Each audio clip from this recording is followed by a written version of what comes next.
Doctor صاحب، وزیر اعظم صاحب کی جانب سے جو کل اقوام متحدہ کے جنرل اسمبلی سے خطاب کے دوران وزیر اعظم صاحب کی جانب سے کہا گیا ہے کہ پاکستان اور بھارت کے درمیان جو ایک نیا جنگ ہونے کے امکانات موجود ہیں، وزیر اعظم صاحب نے دنیا سے کہا ہے کہ وہ اس کو روکنے کی کوشش کریں. کیا آپ بھی سمجھتے ہیں کہ جنگ کے خطرات دونوں ممالک کے درمیان اب بھی موجود ہیں؟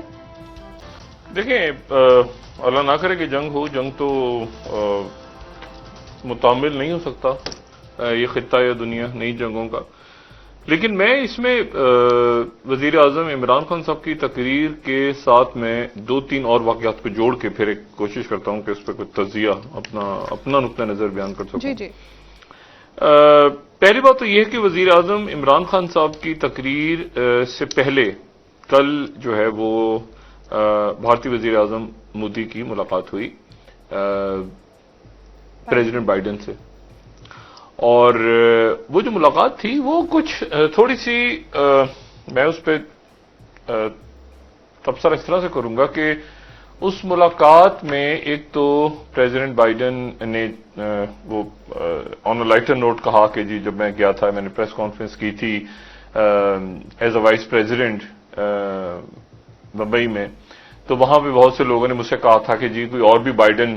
میں نے ان سے پوچھا تھا کہ مجھے کئی سال پہلے جب میں آیا تھا سیاست میں تو ایک بائیڈن نام کے کسی شخص نے انڈیا سے مجھ سے رابطہ کیا تھا، یہاں کتنے بائیڈنز ہیں؟ پھر مجھے بتایا گیا کہ یہاں 4-5 بائیڈنز ہیں. تو پھر میں نے مطلب انہوں نے لائٹر نوٹ پہ کہا. پھر مودی صاحب بھی انہوں نے بھی لائٹر نوٹ پہ جواب دیا کہ جی میں اپنے ساتھ کوئی ڈاکومنٹس لے کر آیا ہوں جو آپ کا کوئی انڈیا میں جتنے بائیڈنز ہیں، بائیڈن نام کے لوگ جتنے بھی ہیں تو وہ ان کے بارے میں کوئی ڈیٹیلز ہیں. تو وہ لائٹر نوٹ وہ بات ہوئی کہ اور وہاں پر مودی صاحب، اور ایک بات ویسے مودی صاحب کی اچھی لگی کہ وہ جو ایک عجیب سا ان کی داڑھی میں ٹرم شرم کر کے ذرا اسمارٹ لگ رہے تھے کل.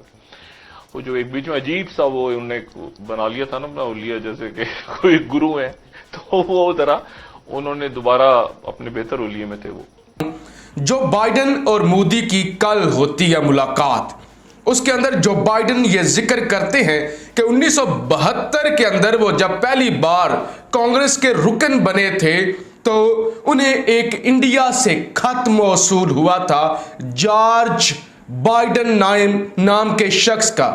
وہ کہتے ہیں کہ جارج بائیڈن نام کا شخص وہ شخص ہے جو ایسٹ انڈیا کمپنی میں کام کرتے تھے، اس کے خاندان والے، اور اس نے انڈیا ہی کے اندر شادی کر لی تھی اور اس نے ممبئی کے اندر رہنا شروع کر دیا تھا.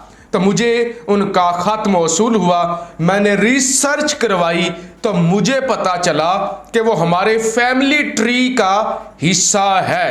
تو اس پر پوچھا گیا جو بائیڈن کی جانب سے مودی سے کہ میرے انڈیا کے اندر رشتہ داریاں بھی ہیں تو کیا ہم بھی رشتہ دار ہیں؟ تو مودی نے بڑا خوش ہو کر کہا جی ہاں ہم رشتے دار ہیں. تو اس سے ہمیں کیا پتا چلا؟ 2002 کے اندر یہی امریکہ کہتا ہے کہ مودی سے بڑا کوئی جلاد نہیں ہے، یہ انسانیت کا دشمن ہے، خبردار اسے امریکہ کے اندر قدم بھی مت رکھنے دینا.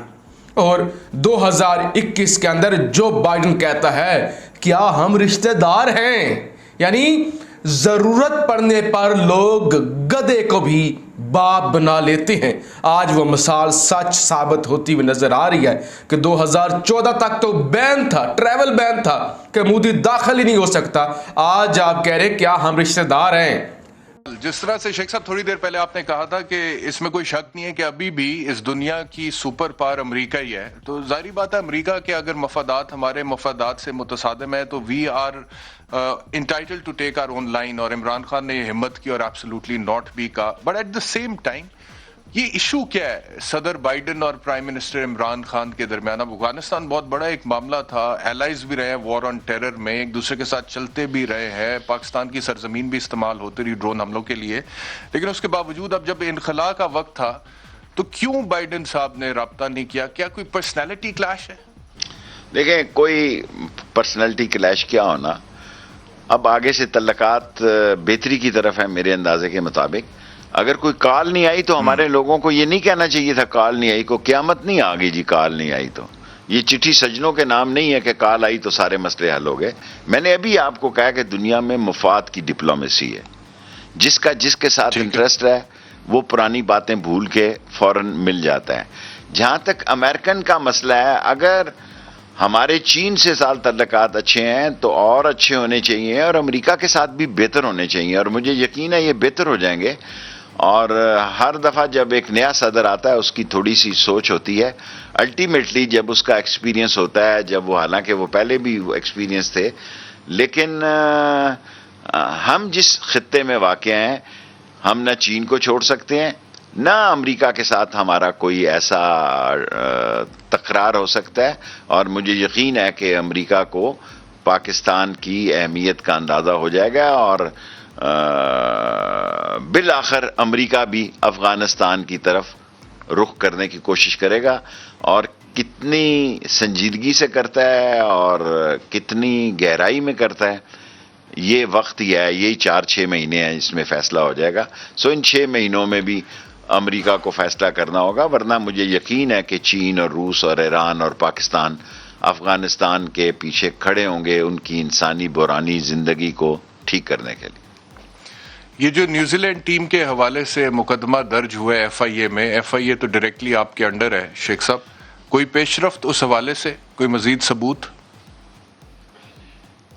دیکھیں, منڈے کو میں نے ان کو بلایا, منڈے کو 11 بجے سائبر کرائمز اور ان سب لوگوں کو, کہ یہ سارا پلان تو پکڑ لیا گیا ہے.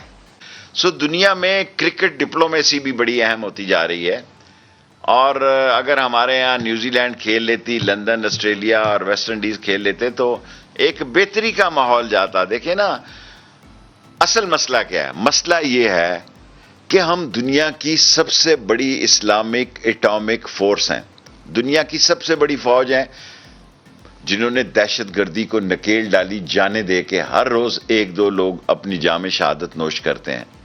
یہ کام عراق میں نہیں ہو سکا, یہ لیبیا میں نہیں ہو سکا,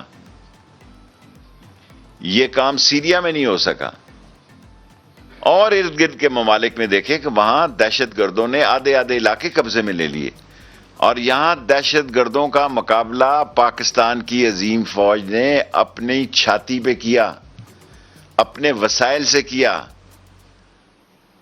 اپنے معاملات سے کیا. اور الحمدللہ پاکستان کے سارے بارڈر, تورخم بھی کھلا ہے, چمن بھی کھلا ہے, گو 10-11 بارڈر ہیں, لیکن جن سے تجارت ہو رہی ہے کھلے ہیں. اور کل ہم نے ٹیکس بھی معاف کر دیا, کیونکہ وہاں ٹیکس کی پیمنٹ میں ان کے ٹرک رکے رہتے ہیں, انگور کے, گرما کے اور سیب کے, اور اس سے وہ خراب ہو جاتی ہیں, ان کو نقصان ہوتا ہے. اس لیے کل فیصلہ کیا گیا ہائیسٹ کمیٹی میں کہ ان پہ ان کے سے ٹیکس ختم کر دیا جائے, تاکہ ان کے ٹرک رکے نہ, اور ٹرکوں کی جو ہے وہ روانگی تسلسل سے برقرار رہے. دوستوں, ویڈیو اگر آپ کو اچھی لگے تو لائک, شیئر, سبسکرائب کرنا نہ بھولیں. نوٹیفیکیشن بیل آئیکن ضرور دبائیں.